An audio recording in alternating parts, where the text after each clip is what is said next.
give us an opportunity to present this information to people who aren't in Little Rock. And our intention, of course, as we've explained to you before, is to try to get this information out to the entire state as much as we possibly can, because we want to be about all Arkansans, right? We don't want this to be limited. We also, Davis and I, also, our intention for Arkansas Civic Action Network is to create materials that are usable so that they don't have to rely on he or I to present the information, but that it's information that once we've done the research, once we've put it together into some sort of a learning format, we do the slides, et cetera, we can just, give it out to folks who would be interested in teaching it within their own communities. So that's always been our plan. That's always been our intention. And so I'm really excited because there are some new people here. So Shannon, wait a minute. You said you've been telling everybody everything you've learned in this class. Anytime anybody complains about anything they've seen on the news, I'm like, have a seat. I have got something to show you. And the words arc leg are in everybody I know's vocabulary now. We all checked arc leg. So yeah. I absolutely love that. I'm so excited to hear that. Thank you. Thanks for sharing that. So, and I think, Stan, do you want to speak at all? Like you were ready to use the class today. You didn't get a chance to, but you were ready. Well, yeah, I sat there with some anticipation. It was looking like a couple of the people that I recognized from the sign-up line had an opportunity, but at the same time, that clock was winding down pretty quick. So I came to the Capitol this morning not knowing exactly what I would say. I had some thoughts. And so after signing up, I had a few minutes to collect those. And then, I ran that thought bubble by you via a text message to see how that might play, just to get an opinion, and decided that, well, if I offer anything unique to this gathering, it's probably going to be, to tell them they're going about it all wrong if they want security anyhow, because you don't get security with 100,000 pen and ink signatures on paper. The business world has a way to do that with what they call encryption and digital signing. And it works effectively for trillions of dollars of transactions every day. So I think it's probably reliable. Well, thanks for that. So if you guys wouldn't mind, I'd love to have you turn on the cameras just long enough to say hi to everybody and introduce yourselves, because this is all about building community as well. So hi, everybody. So I'll just go ahead and start. I mean, I think hopefully I think I know everybody on the call. But I'm Gail Choate, and Davis and I are the co-founders of Arkansas Civic Action Network.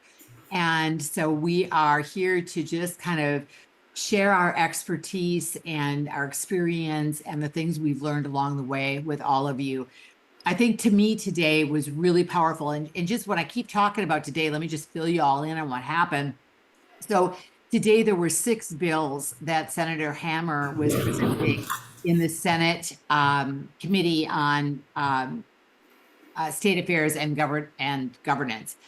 And those bills all were attacking direct democracy. And so we ended up having a direct action for today that was kind of a 3-pronged approach. We had some people that were there, that they lined the hallways. They held signs up that said "Reg not populist." When the senators all walked into the committee room, they were all there to kind of demonstrate how many people are really believe in, right, and very much attached to and involved in direct democracy. And we had about 35 people, 40 people that were out in the hallway during that time period. So it was really cool. Then we had people that signed up to speak, and Stan signed up to speak, and he's been participating in our classes here in Little Rock. We had another one of our members who did speak, whose name is Tobias, and Tobias is also participating in these classes. Carol Egan has spoke yesterday. Jan Hart spoke. So we've been having a lot of folks coming out of these sessions, I think feeling a little bit maybe more confident.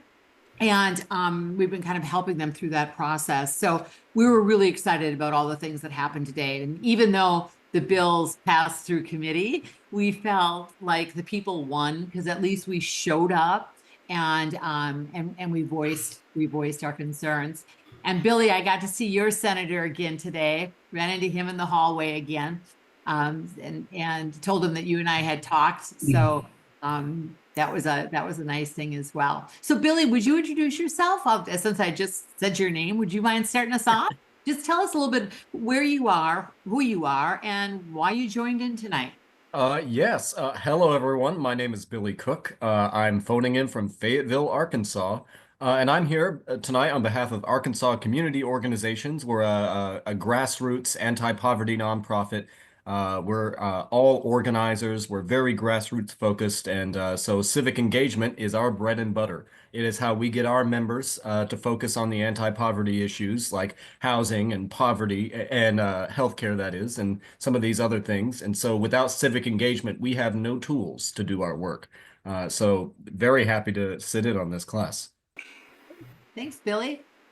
Stan, you want to go ahead? Oh, okay, sure. Well, let's see. I tell people that I moved back to Arkansas after seeking fame and fortune elsewhere. I graduated from high school here. And then when my mom passed, it was a good opportunity for me to come back and keep my dad company.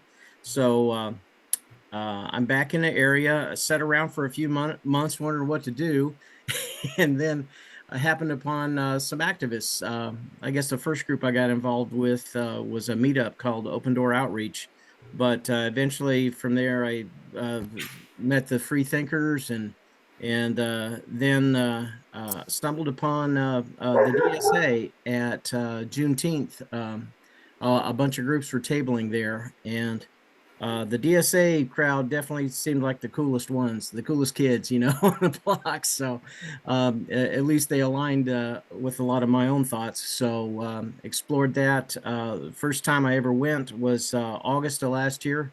I had my long distance sweetheart in town, and she sat in on it too. She's got an interesting perspective now because she's in the Department of Defense, and they're trying to cope with Dogeism. But in any case, we feel like this is a chance to get involved to help those left behind. That's why I got involved specifically in the DSA. And I know that the road ahead is so long and full of a lot of turns, but you take it a step at a time, and you learn, and you expand your contacts, expand your influences, and I think eventually enough of us are going to catch on and see that this whole red state versus blue state stuff is just a distraction. There's more to it than that. There's power, and there's the people who don't even get a sniff of it. So this is what we look forward to doing something about. Thanks, Stan. And how about Dr. Dara Gaines? You want to jump in? How are you, my friend? I haven't seen you actually for a long time. Yeah, hey everybody. I'm Dara Gaines, PhD. I'm up here in Fayetteville with Billy as well. I'm at the University of Arkansas right now as a visiting assistant professor of political science, but I know of Dr. Gale through our political world. I still consider myself a baby organizer, but other people don't consider me a baby organizer. But I'm right now the block captain coordinator for the Arkansas Democrats, and I'm excited to be here. I was trying to think through how to kind of leverage some of the academic side of the things I like and the organizing piece of the things I like, and I was referred to this organization. The person that referred me was like, oh, I have this friend that's working on this really cool thing, and she's trying to educate folks, and you would love it. And I'm like, okay, cool. Show me what this is.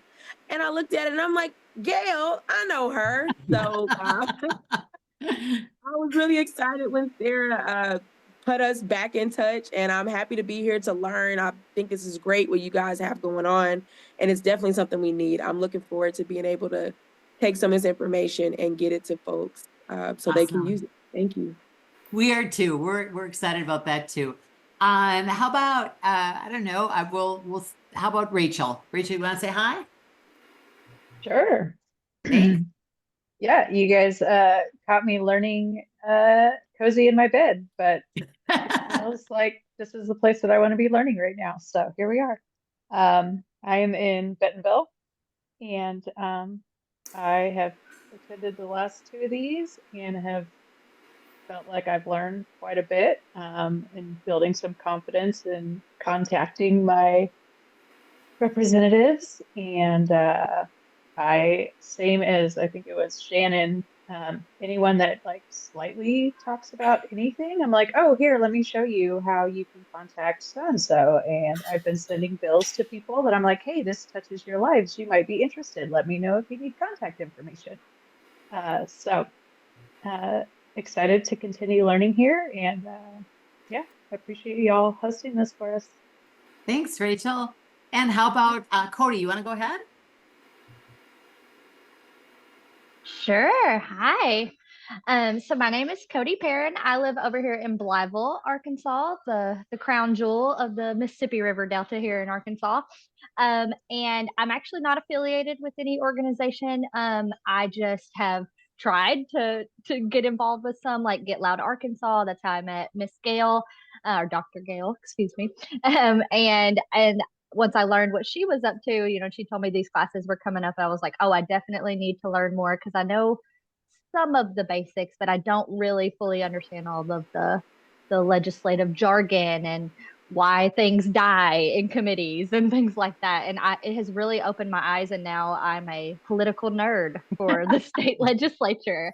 Every morning I am waiting for 10 o'clock for a committee to start and paying attention. And I'm texting both of my senator and my representative at the same time because I am lucky enough to know them and have worked with them in the past, and harass them a little bit to try to make good decisions. Sometimes it works, sometimes it doesn't. It gets a little discouraging, but it's important that they know that somebody in their town is actually watching them every single day because here in Blytheville, people are very politically engaged, especially at the state level. And so I also try to take some of the information, especially when they're bad bills, and put them online and try to share with people in my neighborhood, in my groups, in my community, like, hey, here's what's going on. You need to pay attention. You can't just worry about the stuff at the top federal level, even though it's all chaos and on fire. You got to care about the state level as well. So and I'm thankful for the tools that you guys have given me to be able to do that.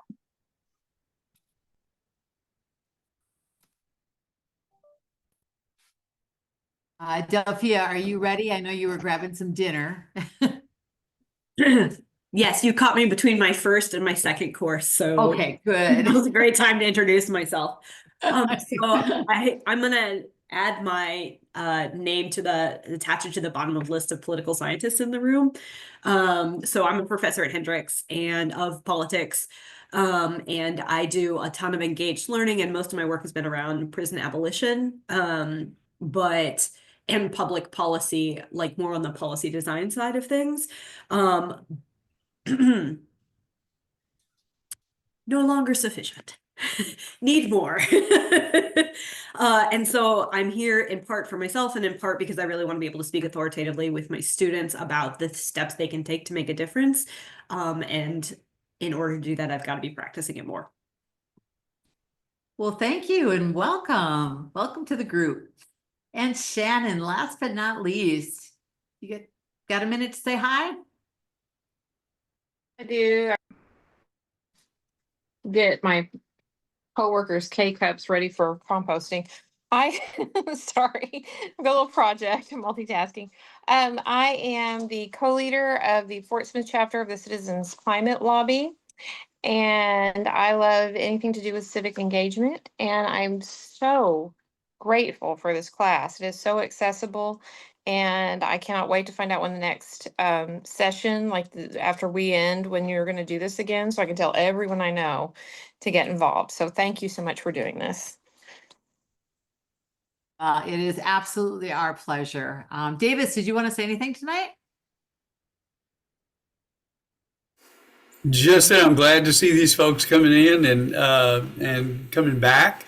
Those that are repeating, and we're just loving this. We're loving the opportunity to see folks get excited, and we're seeing some hope come back into people's eyes. And I think that's what's most important to me, is that people realize that it's all a process, and it's a long-term process, and we're engaged in it for the long haul. And so just glad to have you here, and excited to be able to participate. Thanks, Davis. All right, so without any further ado, I'm going to share my screen and we are going to get started here, I think.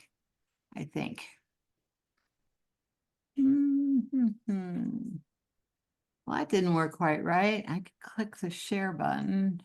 Oh, there we go. I'm going to share this. So hopefully y'all can see my screen. Can you? Yes. Perfect. All right.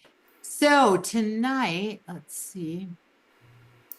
Start the show. Let me do this differently. I want to just share that different. Let me do it this way.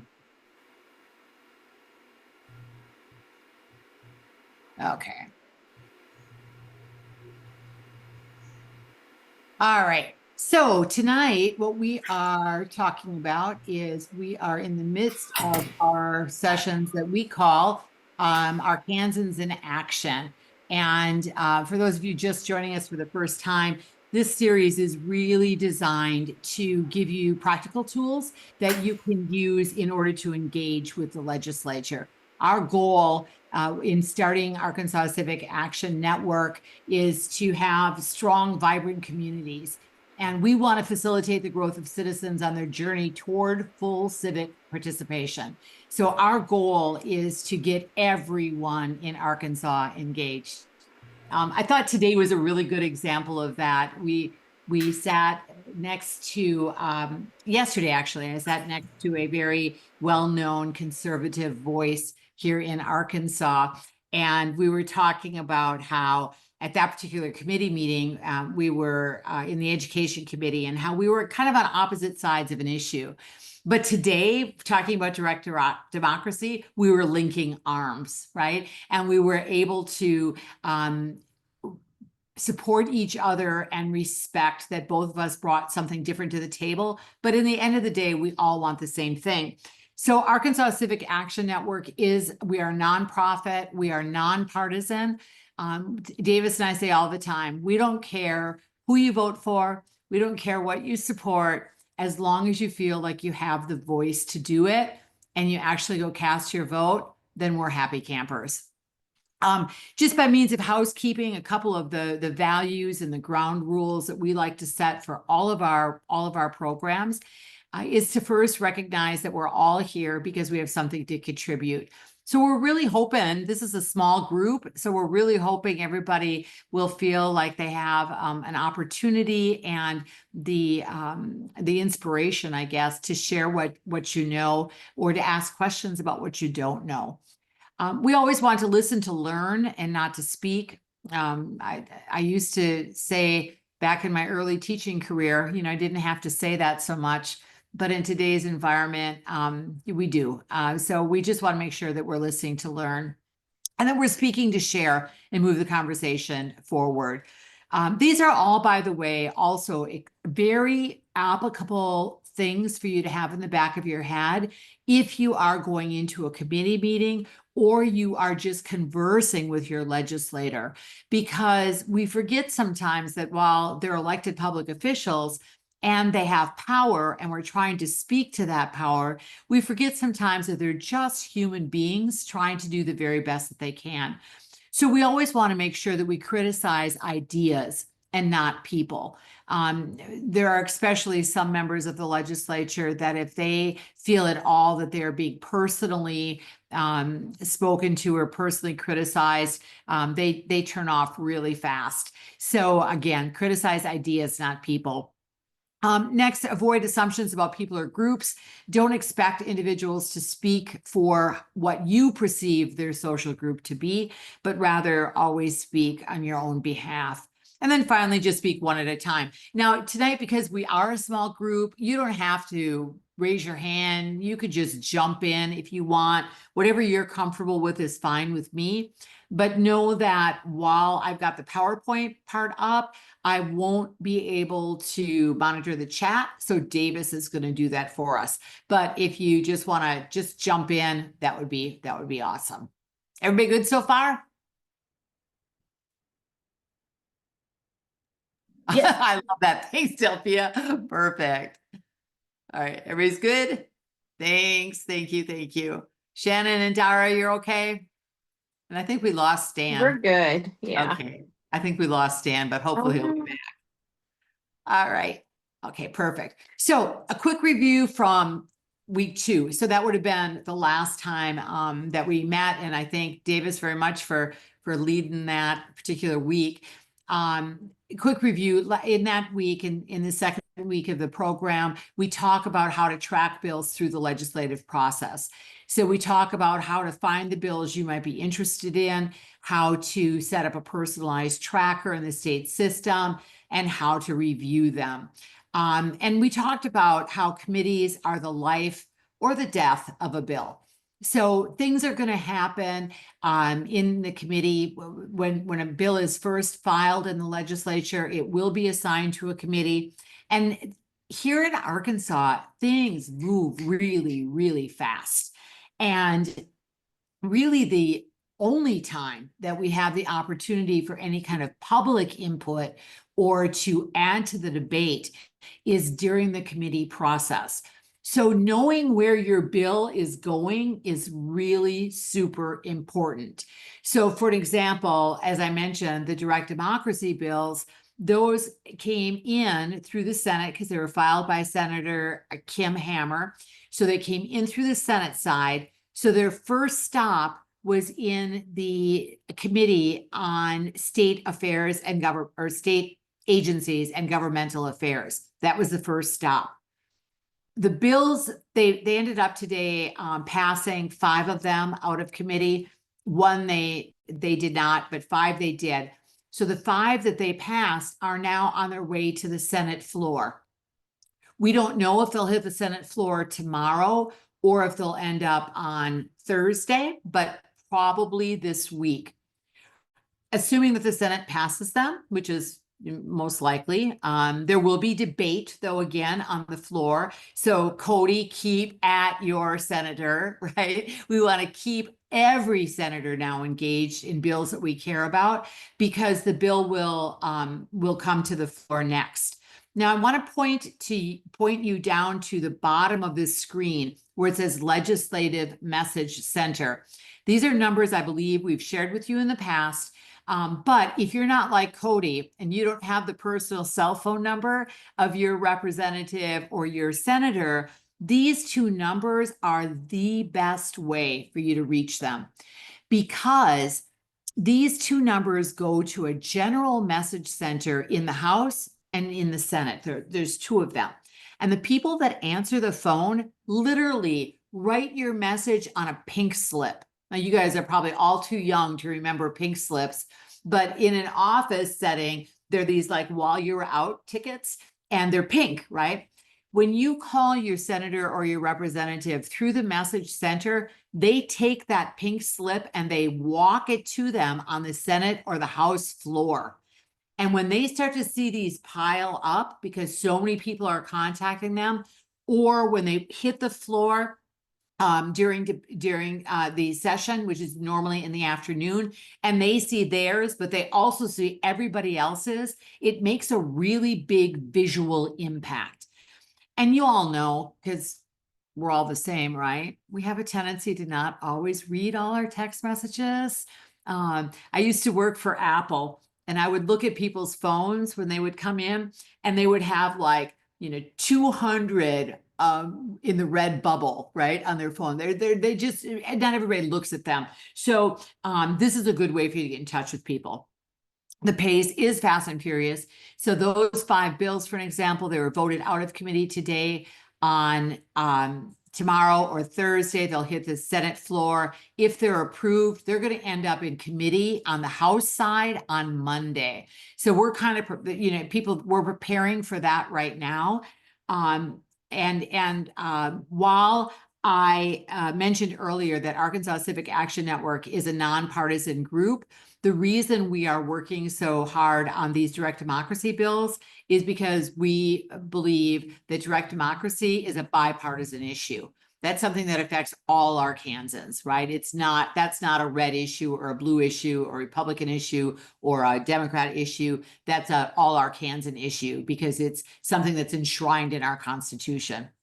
So we're following that. So it should hit the House committee on Monday, and then it could go to the House floor as early as Tuesday or Wednesday of next week, possibly.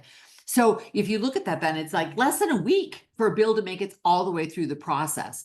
Now, there's other bills that just fall off the shelf. Like Billy was following one in Fort that affected Fayetteville because it was dealing with renters' rights. And the state attempting to preemptively pass legislation that would keep localities from regulating rents. And so that one, as Billy discovered yesterday, actually got put into the deferred list, meaning they're going to kind of ignore it. They're not going to do anything with it. They're not withdrawing it, but they're just setting it aside. And so that happens as well. I believe we do make a difference, very much. We testify, although we don't always get all the results we'd like. We are shining light on issues and bringing it up to individual legislators, I think, in a way that is palatable to them and that gives them more information. So we've been pretty happy with that. Have any of you been part of that process before? Anybody got anything to share about what your experience has been in terms of being part of the bill making process or the passage of laws? Well, 2 weeks ago, on the face-to-face class, somebody said to me, "Do you really think it makes a difference?" And we didn't have an example. We tried to think of a specific example and we weren't quite sure. But what happened this week I'm so confused what date it. Oh, it's only Tuesday, so it had to have been yesterday. It had to have been Monday. But yesterday a bill came in front of the Senate Education Committee. And it was a bill that had been passed by the House of Representatives. It's referred to as the Baby Olivia bill. And that bill hit the Senate Education Committee yesterday. And we literally could see the light bulb go off in the eyes of the legislators on that committee, to the point where the co-sponsor of the bill declined to pass it. Right. So they tried to do pass vote. They didn't have enough votes. So the representative was going to pull the bill, meaning when she knew she couldn't get it passed, rather than having them say no, she said, "Oh, wait, I'll fix it and I'll come back later." And then the bill ended up taking a do not pass vote. And the majority of people in the room agreed that on that particular day, they would not pass the bill. Now it's coming back again, probably tomorrow or Monday. But what I bring that up for is because public testimony made a difference. It was because of the people who signed up to give their piece, point out some issues, give their personal experiences, that it actually stalled, at least momentarily. So we were really happy about that. This announcement really pertains to the folks in Little Rock. The mayor here is just giving a state of the city address, and we were kind of urging people to go and listen to that as a way to practice public participation. So today what we're going to be covering is, let me get rid of this. Today what we're going to be covering in week 3 is we're going to be talking about effective advocacy, how to make your voice heard and amplify that of your neighbors.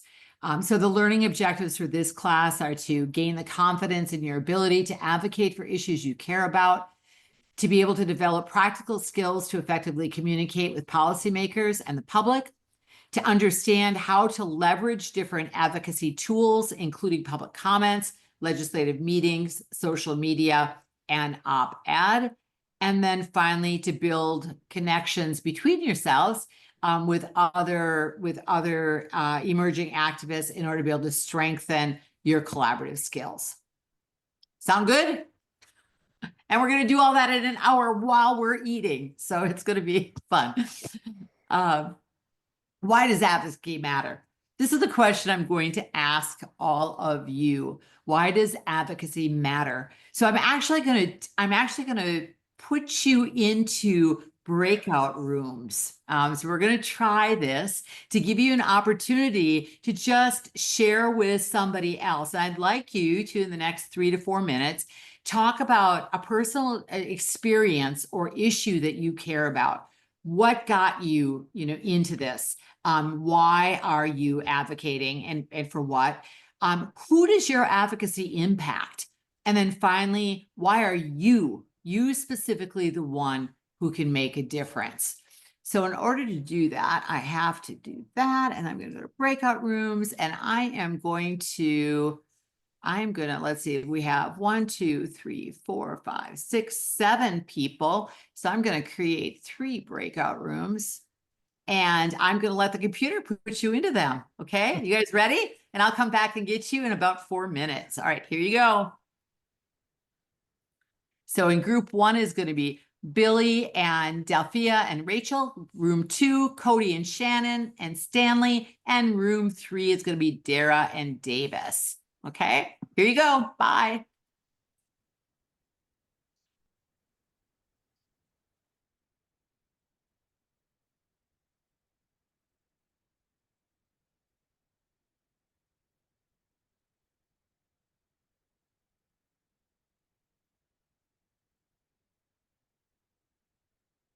Delphia, you should have gotten a little notice. Oh, you got it.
So we just have to wait for a couple of folks. They should be coming over quickly.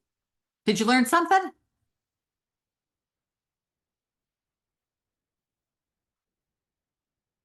I learned that there are really cool people that are getting involved every day that I've never even met. Awesome. Awesome. It's funny, isn't it? Because sometimes this kind of work, we feel like we're out there doing it all on our own. And just having the chance to meet some other people sometimes I think is a real big benefit. So welcome back. All right, cool. Well, see, Davis, that worked. We loved ours. Oh, good. Good. All right. We didn't have long enough though. We wanted to go longer, but I know it can't be. It's just a double-edged sword of getting together with folks and interacting. We're so starved for interactivity with each other. We want to go and go.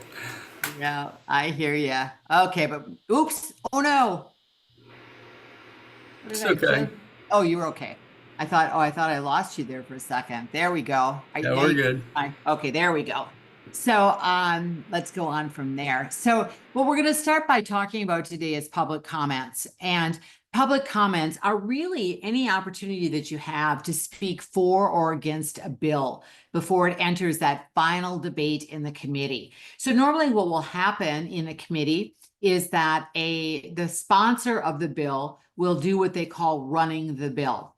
So they will invite this bill sponsor to come to the end of the table, actually, and they will then give a description to the committee of what their bill is, what the intention is behind it, and some background information. Now, they have a lot of leeway, a lot of latitude in terms of what they can say and how they want to position the bill. But usually what they're trying to do is they're pitching it, right? They're trying to sell it to the committee. Once they've done that, then the committee has the opportunity to ask questions. So they might pick out certain pieces of the bill or the legislation that they'd like clarity on, or that they think might be a little bit of a weak spot. But they have a discussion as a committee about the bill itself. Once that's kind of run its course, the next part is public comments. Now, when we're talking about the state and the committees in the state capitol, you have to sign in on a sign-in sheet before the committee meeting starts. So before the committee gavels in, you have to put your name down that you want to speak to a bill. So you're going to just basically, usually they're all the same. You're going to write down which bill it is you want to speak to, your name. If you're with an organization or representing an organization, you make a note of that. And then you write down if you're for or against the bill. So what will happen is that the committee chair will normally alternate comments. Often, usually they go in order off the sheet. So first one to sign in starts, but they will alternate between those people who are for and against. Now, sometimes that works out really well because it provides balance. Once they no longer have an equal number of people, then they will just finish up the list. Today, for an example, though, in the Senate committee, they actually cut public comments off. So there were 33 people who had actually signed up to speak against the series of bills that Senator Hammer was presenting, and only 11 of them actually got their shot. And that's what Stan was saying. Stan was one of those 33 who had signed up. I was too, who had signed up to speak but didn't get a chance to go to the podium. So now it was really interesting in this particular one because since they had 11 people speak, they had 6 who spoke against the bills and 5 who spoke for it. But if you look at the sign-up sheet of the 33, 9 were for it and 24 were against. So the people who were against the bill weren't really as represented as maybe we would have liked. But once they've sponsored, runs the bill, takes question, then it's public comments. Once the public comments are done, the committee will debate it, and then they make a motion to either do pass or do not pass the bill. Now, the public comments, not only can they cut public comments off, which is what they did today, but they can also limit the time. So you always want to be prepared to have like a 3-minute pitch, a 1 minute pitch, and not usually less than that, because that's about what it is. Now, sometimes you can go more than 3 minutes, but what I recommend is that you're ready for 3, because the people that you're presenting to, number one, I wish I could say that they're like completely and totally enthralled with our comments, and they can think of nothing better than they would like than to hear from the public go on and on and on. But the reality is they don't pay attention. They're texting. Some of them listen better than others. Some of them will walk around. So limited attention span. So my recommendation is you try to say what you want to say in 3 minutes or less. And that way you're just going to be safe. The second part of that is to always keep in mind. My name is Lance LeVar. I am sorry. a private Didn't mean to citizen. do that right now. But you want to keep in mind that you're speaking to the committee, absolutely. But Cody, who else are they speaking to when they're making those comments? I'm yelling at them at home, so they're talking to me. Exactly. You're talking to everybody at home as well. So not only are you trying to make a point to the legislators themselves, but you are creating allies, right? You are creating people around you who can help support and carry your message and amplify it. So you want to kind of keep that in mind a little bit. I'm going to show you a quick video. Hopefully you'll be able to see this okay and hear it okay. This is from the Senate State Agencies and Government Affairs Committee. This one happened to be talking about SB 3. And SB 3 was the bill that went through that eliminated affirmative action and DEI in the state. So hopefully I'm going to try this and we'll see if you can hear it okay. So give me a thumbs up if you can. I was, until this July when I resigned, I was employed by the Department of Education in the formerly known as the Equity Assistance Center. One of the roles I had was to train teachers and provide and create the template used for the teacher administrator recruitment and retention plan. And in addition, I was this last year the point person in relation to disability discrimination and sex discrimination. I want to appreciate the desire of Senator Sullivan to address equity versus equality. But as reflected what he did 2 years ago and what it is now, there's a misunderstanding of those two terms. There's been a lot of leading that equity somehow means that we're saying we're going to give you something you don't deserve, or give you something you can't do on your own. And that's not what it is at all. What equity says is it takes it and it looks at everybody and recognizes the merit that everybody's done, the work that they've taken and they've done. It says you are good at what you do. You've worked hard to get there. And it recognizes that others have to work harder. And that sometimes we need to address those needs. A teacher that tells you or an administrator that says the teacher administrator recruitment retention plan was designed so that they would hire unqualified minority candidates over qualified majority candidates has not paid attention to any of the training that we gave the entire time. And to inflect that the reason that we can't hire qualified applicants is because somehow minority applicants aren't qualified, in and of itself is a discriminatory statement. Our job is to help reflect. So the comment that was made about teachers that look like me, understand the teacher administrator recruitment retention plan would require, as it was written, those in a majority white district to have majority white teachers. It would require those in a majority black teacher to hire some white teachers because it says to at least reflect, because diversity is key. It was designed to ensure that we reach out and make sure our pool is deep enough. And then we hire the most candidate from that pool. Our pool is too shallow. Equality is about helping people. Equality is the teacher letting your student turn the paper they missed in the next day because they're sick that day. Equality is saying, I'm sorry, you could have figured out a way to do it on that day. Maybe your parent could have brought it to me. Equity is equality is providing everybody a parking lot with parking spaces and making sure they can all park.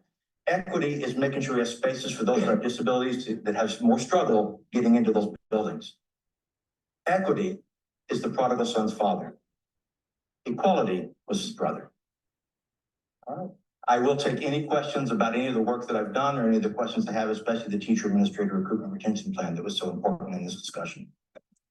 So what I love about this testimony, tell me what you think. Did you like it? I mean, I already kind of gave it away. It's a good one. It's a good example. What did you like about it? What did you think he did well? What did you pick up on in terms of the way he kind of structured his argument? I like that he gave examples or like gave sort of like definitions for something that people tend to take out of context. When you lay it out really plainly, it's difficult for people to make it out to be something that is not. Yeah, great point. Great point. Yeah, providing those definitions going into it. Good. Anybody else? Thanks, Sarah. I Yeah, I loved think. his, oh, sorry. Why don't you go ahead, Cody? I just loved his like direct experience in the field in Arkansas. Yeah. It meant a lot. Mm-hmm. It's always a luxury when you get an expert witness like this, who knows the ground backwards and forwards, who's lived it, worked it, and can offer, very objective information on it. To me, objective information is probably undervalued and in short supply on a lot of these things, because you kind of know how people are gonna break for or against even before you hear any of the debate. Thanks. Anybody else? How did you know he was an expert?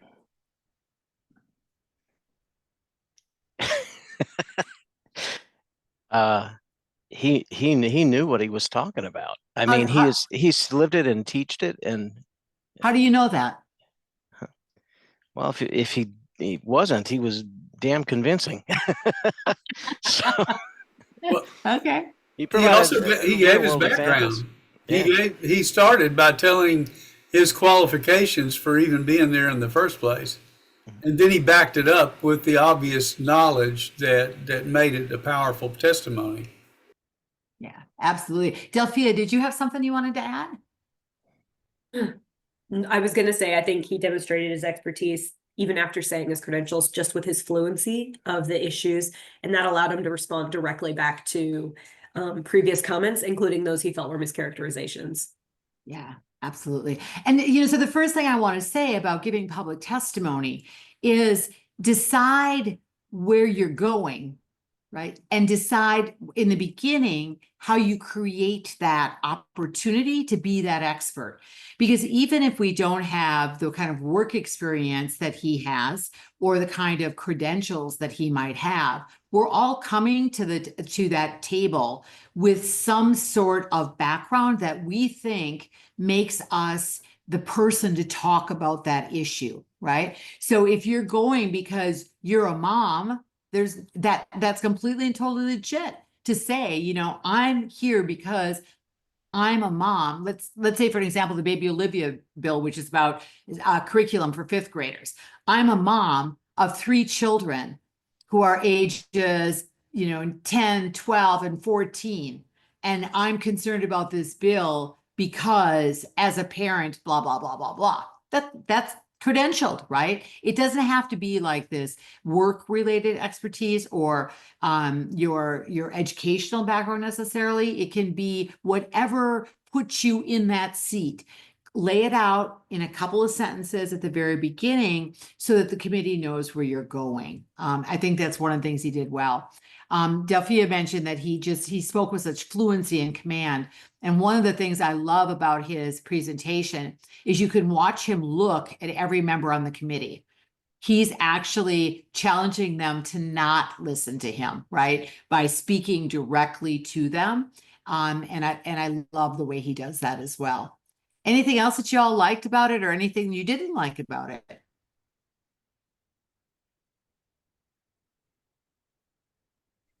I'm just curious, did he actually get questions after the fact?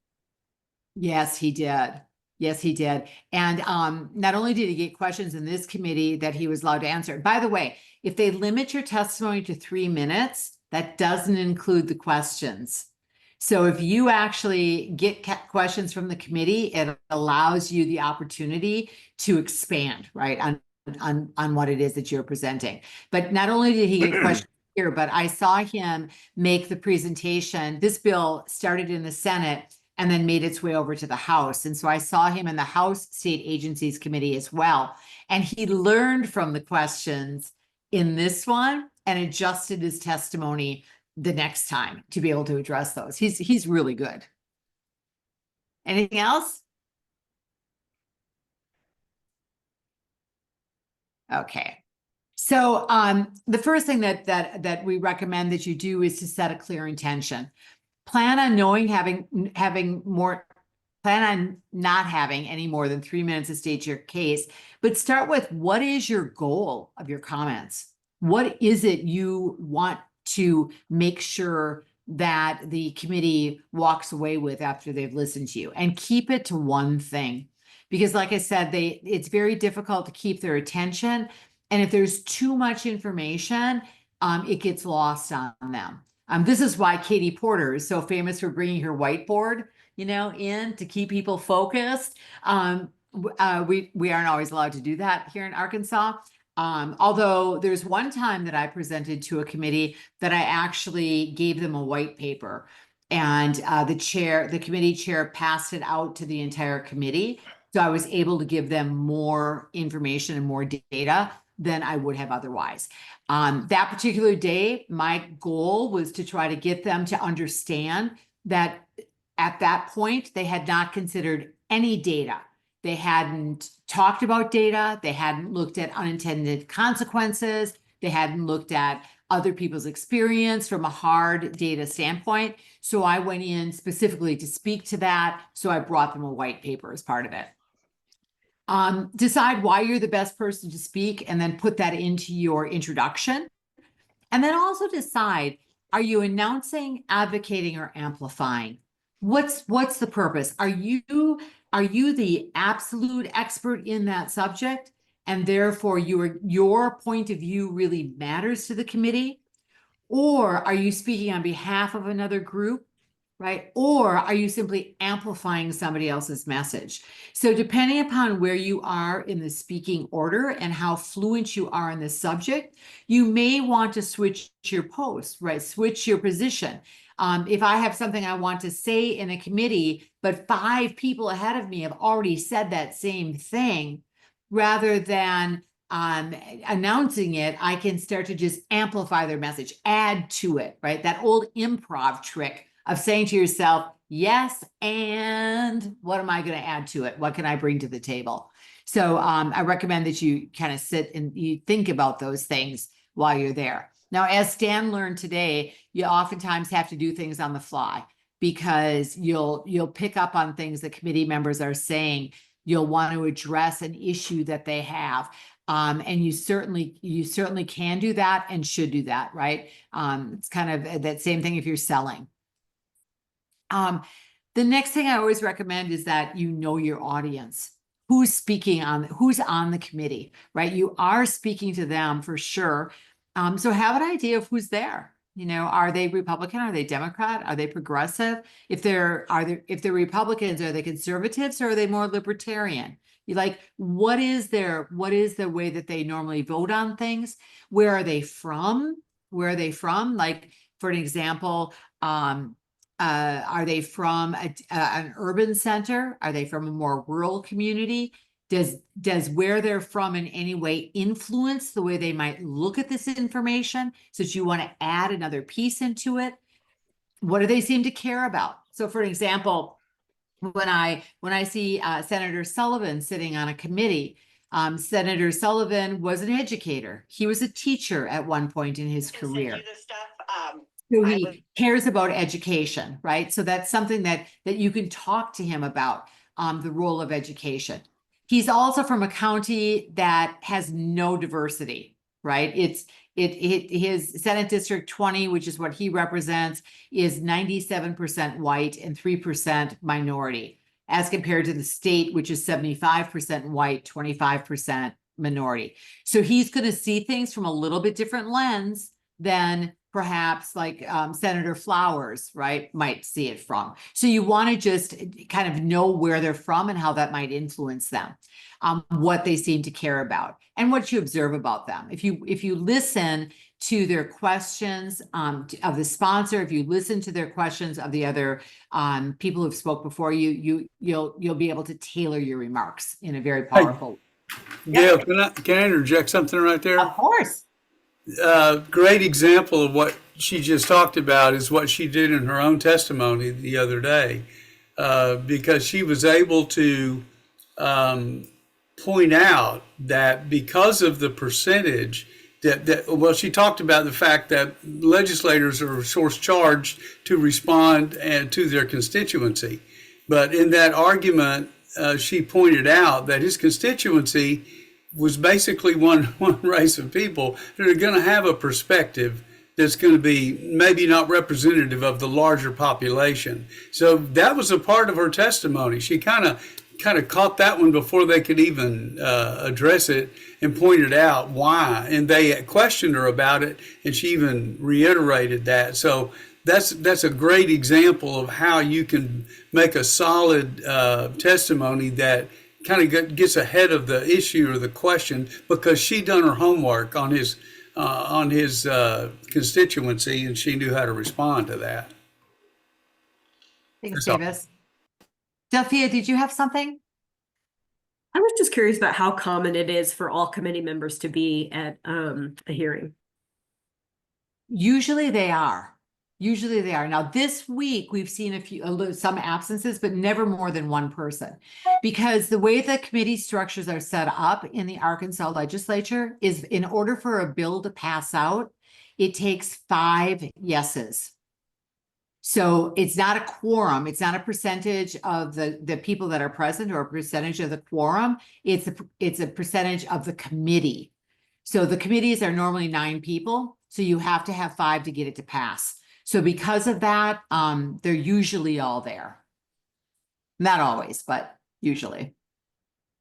That's what partly made the Baby Olivia bill yesterday really complicated, because they did a do not pass vote, which they normally don't do. And then there was one person missing. And so there was questions about quorums and majorities and all of that kind of stuff. They had to call the parliamentarian in order to make a decision. So, but usually it's 5 people. So they're usually there.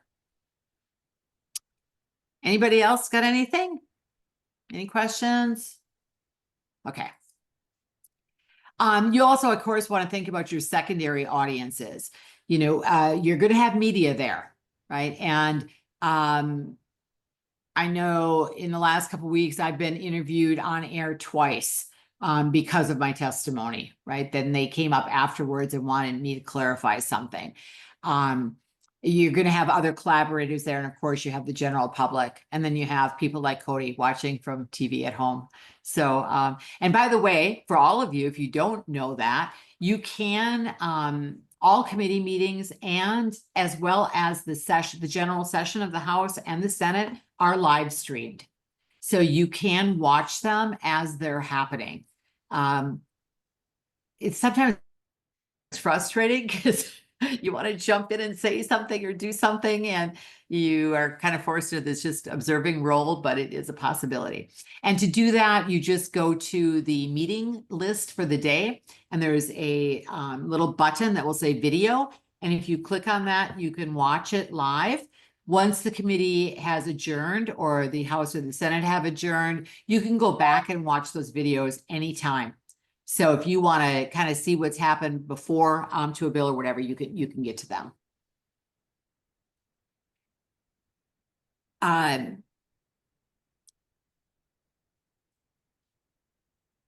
think what we're going to do is I'm going to put you into breakout rooms again.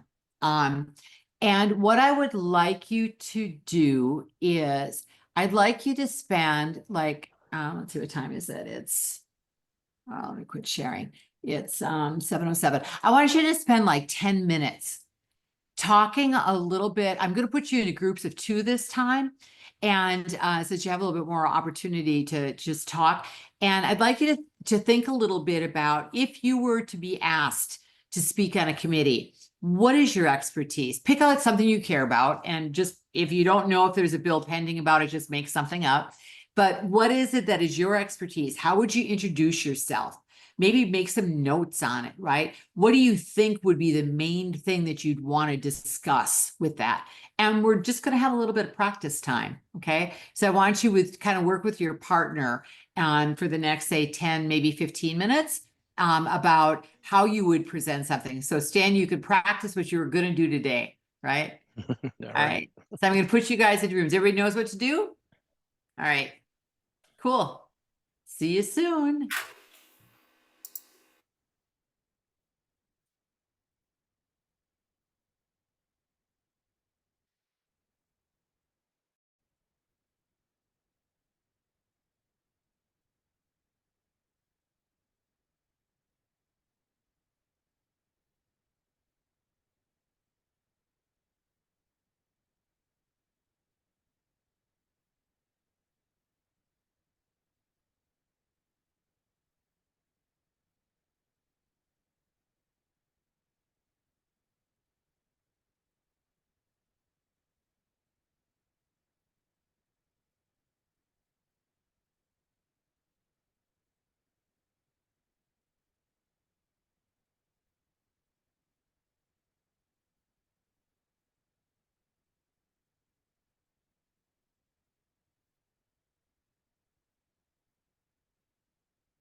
Weren't you the first ones back yet last time too?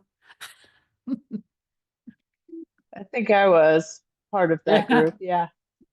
You guys get it done, right? Oh yeah.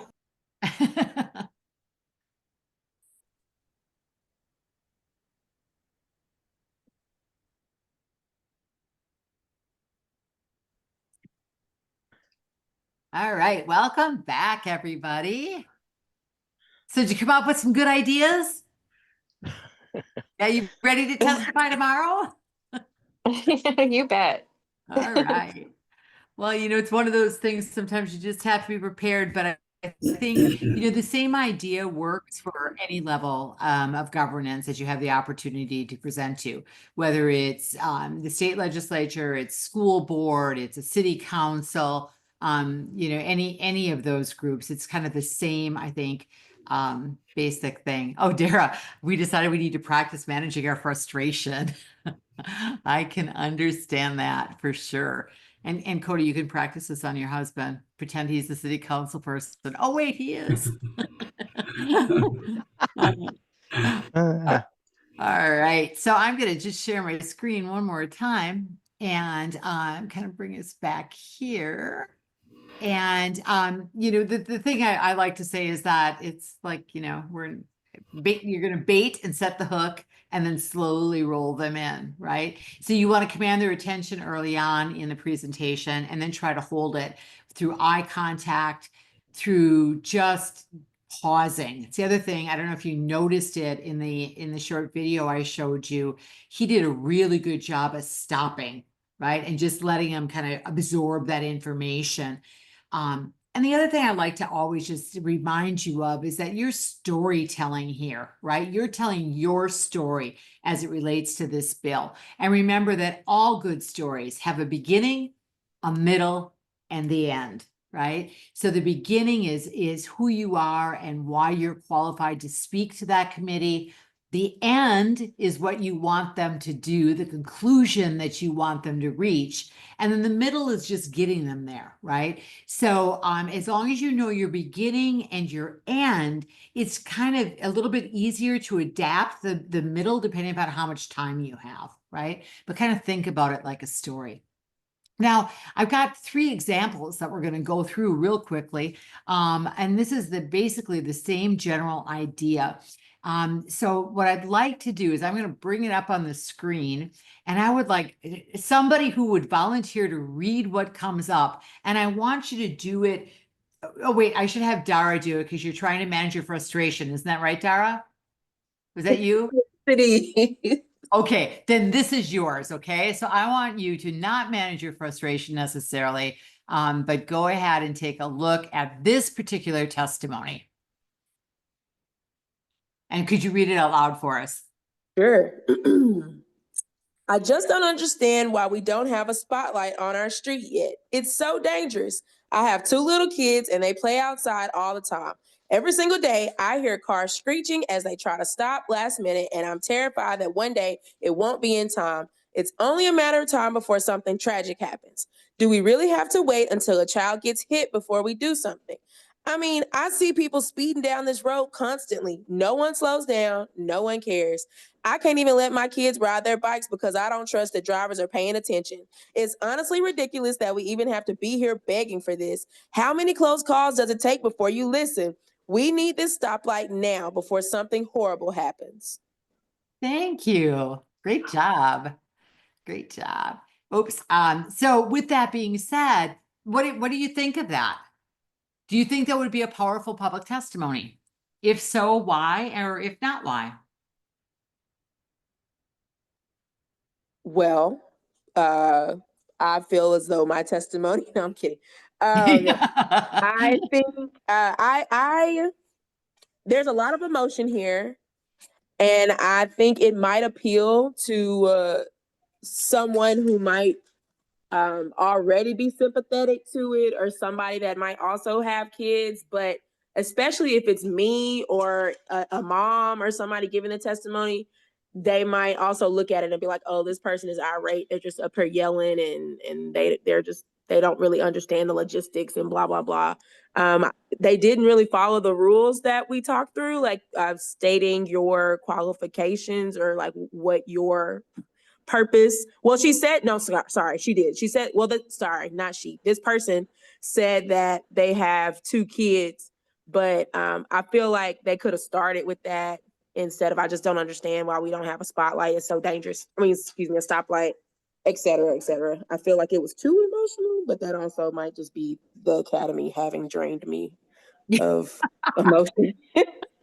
I hear you. I hear you on that. Anybody else have any comments? I don't. Go ahead, Stan. Did I cut you Well, off? yeah, just a quick reaction. I think there's a place for the emotional message, because sometimes if the arguments are so dry, you know, you have the senators wandering or the congressman wandering around, and somebody like this does get your attention with that emotional power. So don't make all the testimony like this, but sprinkle a few of those in, and I think it can be effective that way. Excellent. Excellent point. And somebody else had a comment too? I think I don't know if this is fair, and I may be saying something really bad. But I misheard that. I wasn't paying attention, and I thought she said, or sorry, whoever this person is said, like, I let my kids play outside, and every day I hear cars screeching to a stop before they hit them. And my thought was, why are you letting your kid play in the street? And I couldn't hear much else after that, because I was just like, why are you letting your kid play in the street? And so I don't know if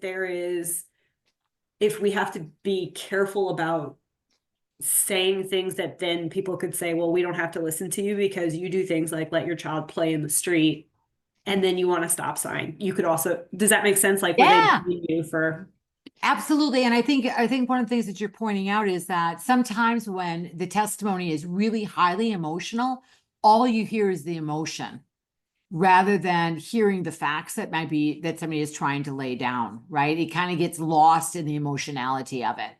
And I will be honest and tell you that a lot of times when this type of testimony that's just very emotionally charged testimony happens, I watch legislators roll their eyes, because it's like it doesn't feel to them like something that they can do anything about. Right. So I think that Stan made a good point about you can sandwich it with others. If somebody else has given emotional testimony, try not to. But you also have to put emotion into your own testimony as well. So thanks. All right. Who would volunteer to read example number 2?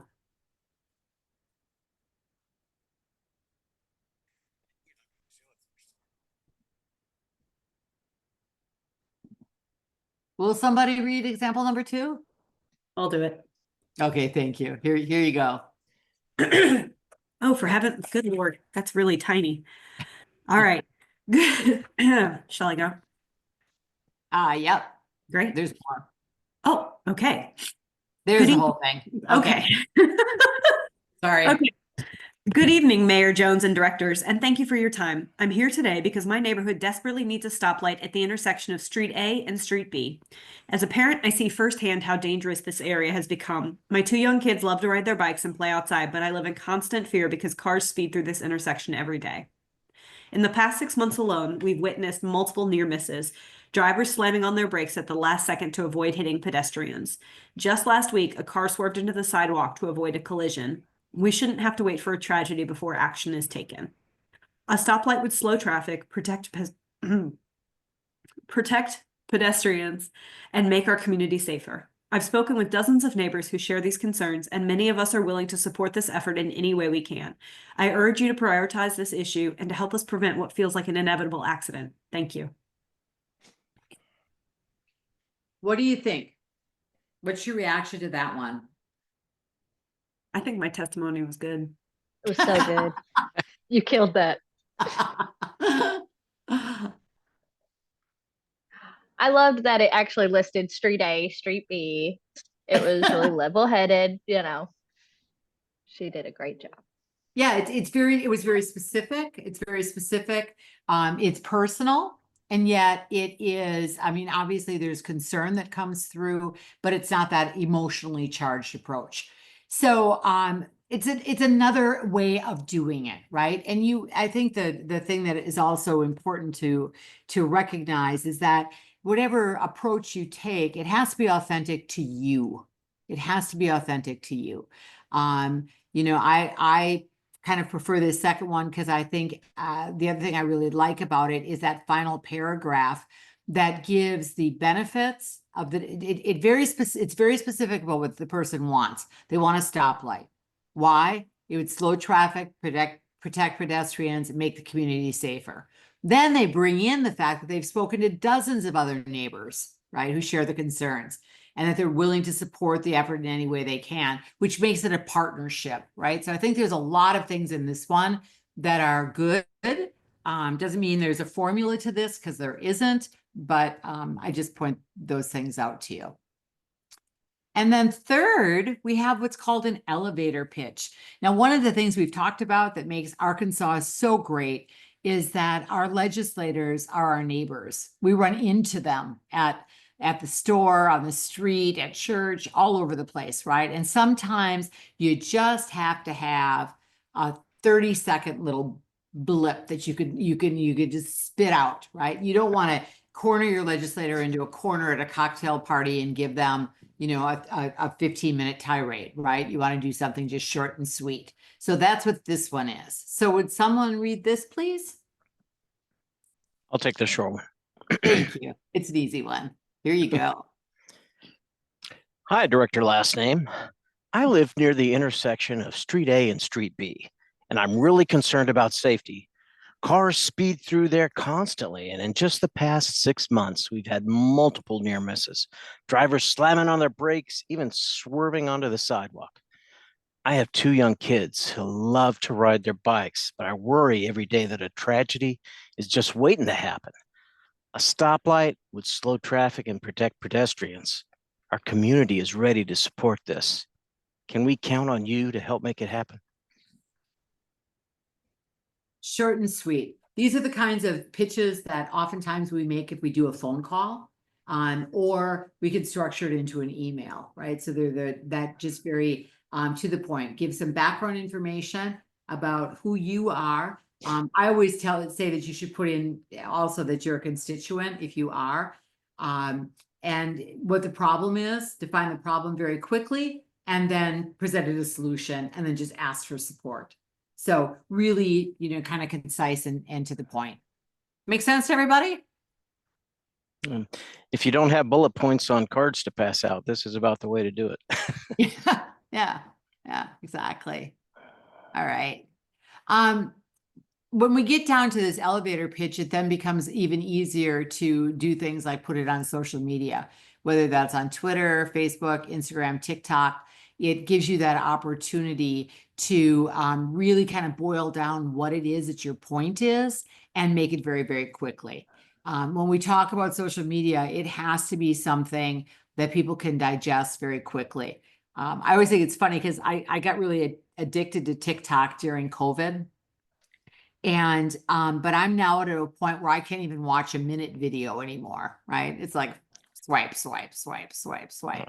So you just want to get faster and faster. What have you observed that's effective? Have you seen some effective things, whether it's on Reels or TikTok or Twitter or Facebook, things that you've seen that you've read them and thought, oh, I'm going to act on that?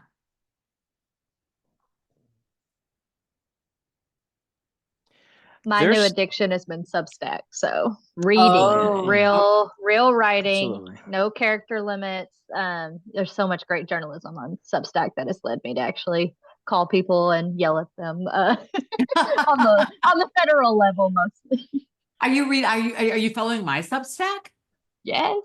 Oh, that's funny. Okay. Yeah, there's some gems in there. There's a guy who does Reels, I believe, and he is a progressive theologian. So Oh, he interesting. has a different spin on a lot of dogma, and he does it in dramatic fashion. So he plays both sides of a discussion, and just changes his appearance subtly to distinguish between the two. But it's always engaged. It's always engaging and frequently very witty. So I think that's a guy who's mastered both the message and the medium. I love that. Love that. Excellent. Okay.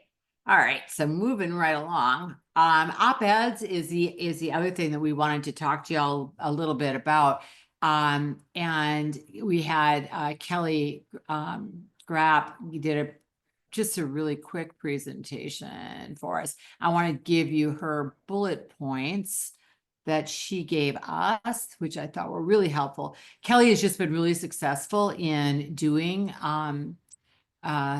letters to the editor, and I'll just show you her biggest points. So her takeaways were that what's important if you try to write an article, and this would be, I think this is also true with like Substacks, or if you're doing any kind of a blog or anything like that, is to be authentic, to write in your own voice and share your story. Know what your particular point of view is. Gail, Yeah. excuse me, Gail, can you Anthony. go presentation mode there so we can Yep. see it a little better? Sorry. Thank you. Of course. Thanks for bringing That's it better. up. Yeah. Okay. All right. So be authentic and write your own story, to stay factual and to back your claims up with credible sources. I don't know about Sophia and Dara on this, but I have a really hard time sometimes writing without citing everything. I don't think we need to be that credible with our sources. But we certainly want to have them in our materials. And then keep it concise. A letter to the editor, 150 to 250 words. You can maybe go 500 to 800 if you're doing an op-ed. But again, keep it concise and very simple. Always proofread before you send it, and then be very specific about what you want your readers to do. So whether we're speaking to legislators, we're putting out a tweet, we're writing a letter to the editor, always keeping in mind that our ask needs to be clear. What is it that we want people to do as a result of reading our work? So we just urge you to always think about the end, right? And then the rest of it is how you get there. So let me just see. I think that might be where I want to go. Yeah, look at that. I say that's a wrap, right? So what I'm going to do is I'm going to put you back into groups one more time. Let me just show you the size of this slide. And what I want you to do is I'm going to put you back into groups of 2. And I'd like you to just with your partner, just come up with what's one action step you can take in the next week. And then maybe the 2 of you want to share information and follow up with each other just to see if you did it. Okay. And then think also about who it is that you could collaborate with on whatever your action step is. So let me stop this and do this. And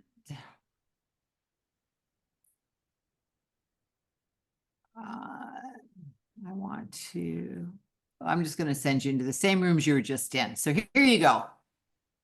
I'm going to bring you back in 6 minutes. Bye.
Always the first back.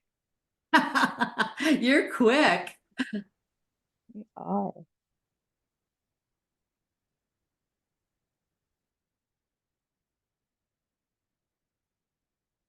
I bet Davis is going to be the last one back again.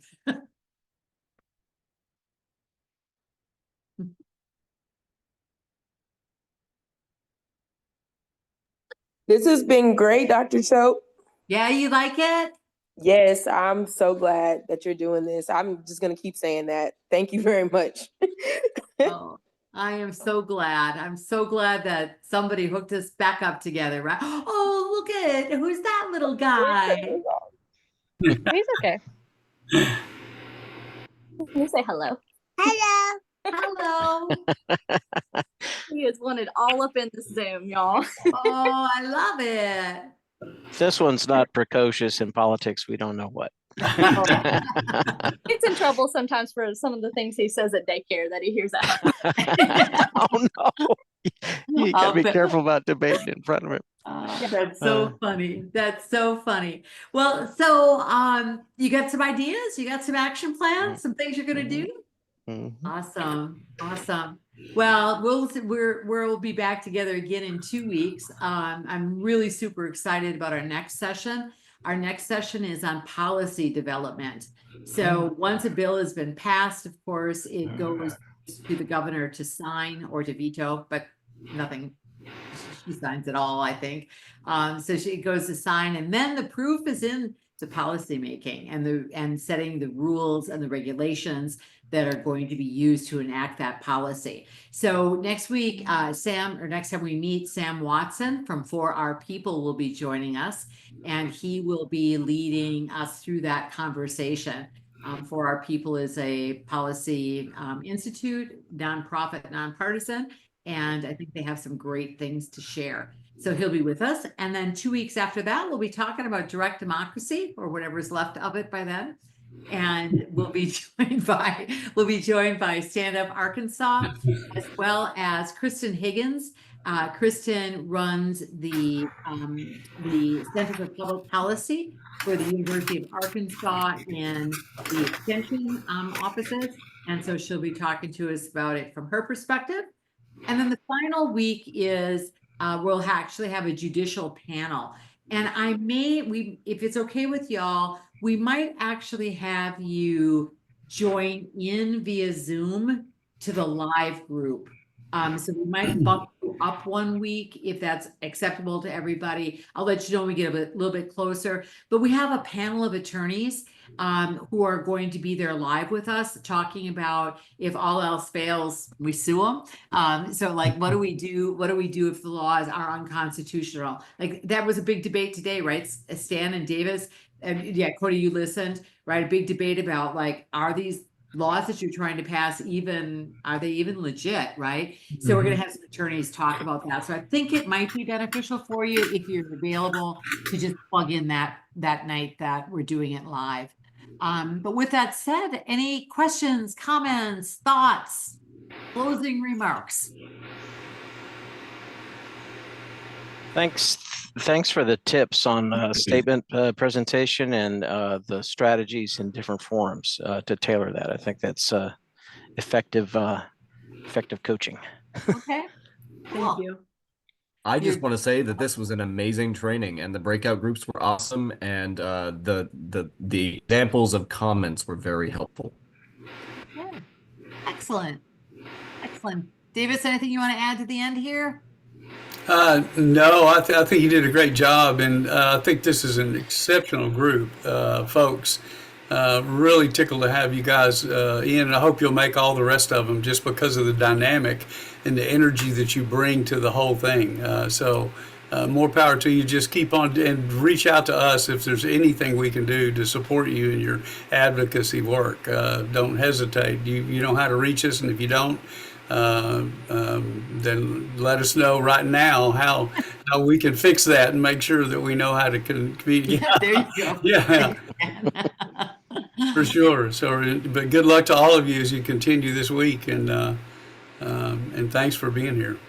Yeah, so we hope to see you around the Capitol one way or the other. And until next time, do something, right? Do something. Thank All right. you. Involved. Good night, everybody. Bye. Bye.